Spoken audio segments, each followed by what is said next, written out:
Cinema പ്രേമികൾ ഏറെ പ്രതീക്ഷയോടെ കാത്തിരിക്കുന്ന തമിഴ് സൂപ്പർ താരം ദളപതി വിജയുടെ അവസാന ചിത്രമാണ് ജനനായകൻ. രാഷ്ട്രീയ പ്രവേശനത്തിന് ശേഷം വിജയ് സിനിമാഭിനയം നിർത്തുന്നുവെന്നാണ് റിപ്പോർട്ടുകൾ. 2026 ജനുവരി 9 പൊങ്കൽ റിലീസായാവും ചിത്രമെത്തുക. പൊളിറ്റിക്കൽ ആക്ഷൻ ത്രില്ലറായി എത്തുന്ന ചിത്രം എച്ച് വിനോദാണ് സംവിധാനം ചെയ്യുന്നത്.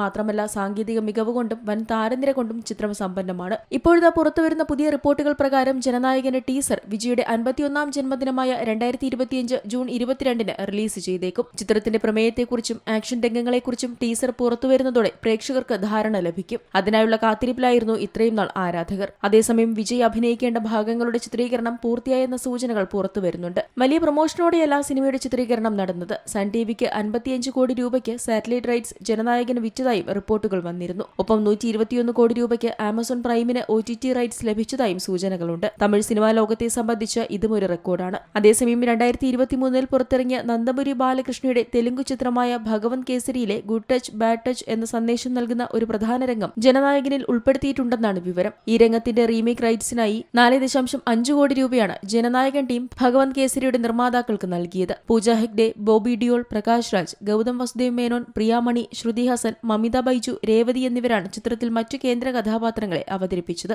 രേവതി 23 വർഷങ്ങൾക്ക് ശേഷം വിജയ്ക്കൊപ്പം ഒന്നിക്കുന്നുവെന്ന പ്രത്യേകതയും ചിത്രത്തിനുണ്ട്. അനിരുദ്ധ് രവിചന്ദർ സംഗീതം നൽകുന്ന ചിത്രത്തിന്റെ ഛായാഗ്രഹണം സത്യൻ സൂര്യനാണ് നിർവഹിക്കുന്നത്. പ്രദീപ് ഇ രാഘവാണ് എഡിറ്റിംഗ് നിർവഹിക്കുന്നത്. Entertainment desk, Zee Malayalam news.